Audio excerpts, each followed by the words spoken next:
میرے عزیزوں، بھائیوں، دوستوں، بہنوں، بچوں، بچیوں، شعبان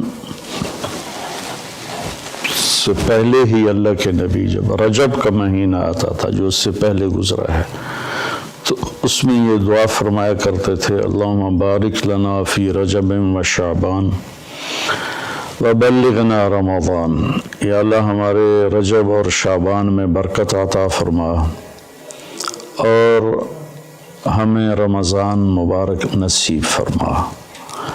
تو ان 2 مہینوں میں گویا آپ رمضان کی تیاری شروع فرما دیتے تھے۔ عربی زبان ایسی ہے جس میں کوئی لفظ بیکار کا نہیں ہے، بے معنی نہیں ہے۔ جس ہم کہتے ہیں چائے وائے روٹی شوٹی، پانی وانی، کھانا شانا، تو یہ شانا وائے یہ سارے وہ الفاظ ہیں جن کا کوئی مطلب نہیں ہے۔ عربی میں ایسا نہیں ہے، اس کے ہر لفظ کا بلکہ ہر حرف کا مطلب ہے۔ شعبان ایک مہینے کا نام ہے، لیکن شعبان کو شعبان کیوں کہتے ہیں کہ اس مہینے میں عرب چارے پانی کی تلاش میں نکلتے تھے۔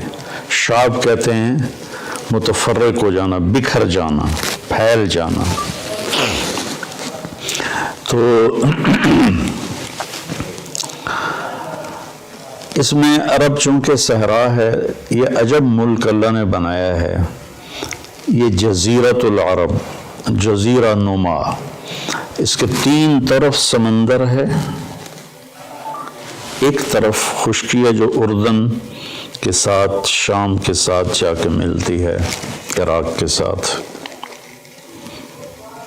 اور 3 طرف سمندر ہونے کے باوجود یہاں دریا، ایک دریا نہیں، اتنے بڑے ملک میں پاکستان سے 5 گنا بڑا ہے اور ایک دریا نہیں، اور اتنی تھوڑی بارش ہوتی ہے۔ جزیرہ نما جو ملک ہوتے ہیں وہاں تو بارشیں مسلسل ہوتی ہیں اور دھڑا دھڑ ہوتی ہیں، لیکن اللہ نے یہاں کے پہاڑوں کو اس طرح سے ڈیزائن کیا ہے کہ بارش کی ہوائیں اس سے ٹکرا کے واپس ہو جاتی ہیں۔ اللہ نے اس خطے کو لک و دک صحرا بنایا، آج بھی صحرا ہے بہت، الربع الخالی، یعنی 1/4 حصہ سعودی عرب کا خالی پڑا ہوا ہے، اس کا نام ہی ہے چوتھائی خالی حصہ، وہاں زندگی نشو و نمائی نہیں پا سکتی۔ تو عرب کا جو جغرافیائی ایک تھا سٹرکچر، اس میں وہ کسی ایک جگہ رہ نہیں سکتے تھے، چند ایک شہر تھے جو آباد تھے، باقی وہ ہر وقت وہاں پانی ہے تو پورا قبیلہ وہاں چلا جاتا تھا، پھر پانی ختم ہو گیا، پھر پانی پہ لڑائی جھگڑے، پھر کسی اور جگہ پانی کا سراغ ملا وہاں چلا گیا۔ تو پانیوں اور چارے والی زمین کی تلاش کے لیے شعبان میں یہ نکلتے تھے، اور پھر آ کر اپنے سردار کو خبر دیتے کہ وہاں چارہ ہے، وہاں پانی ہے، پھر پورا قافلہ موو کر کے وہاں چلا جاتا تھا۔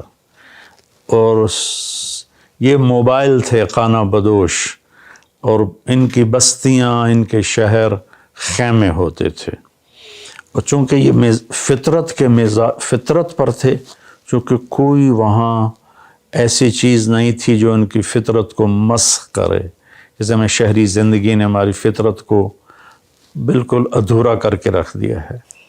ہم نے آج تک چمکتا چاند نہیں دیکھا، تاروں بھری اندھیری رات نہیں دیکھی، ستاروں کی مسکراہٹ نہیں دیکھی، سورج چاند کی خوبصورت نورانی ہم نے اس کی شعاعیں نہیں دیکھیں، کرنیں نہیں دیکھیں۔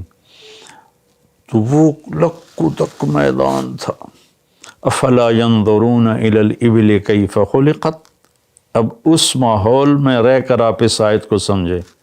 اونٹ ان کی سواری تھی تو اللہ فرماتا ہے، اے اونٹ تو دیکھو کیسے بنا ہے، کس نے بنایا ہے۔ وَإِلَى السَّمَاءِ كَيْفَ رُفِعَتْ، جب تم صحرا میں سوتے اور اوپر تاروں بھری رات ہوتی ہے یا 14ویں کا چاند ہوتا ہے، یہ کس نے اوپر کھڑا کر دیا؟ وَإِلَى الْجِبَالِ كَيْفَ نُصِبَتْ، یہ تمہارے چاروں طرف پہاڑ ہیں کالے سیاہ، یہ کس نے کھڑے کیے، کیسے کھڑے ہو گئے؟ وَإِلَى الْأَرْضِ كَيْفَ سُطِحَتْ، اور یہ زمین بچھونا کیسے بن گئی؟ اس میں تم سفر کرتے ہو، ہم نے تمہارے لیے زمین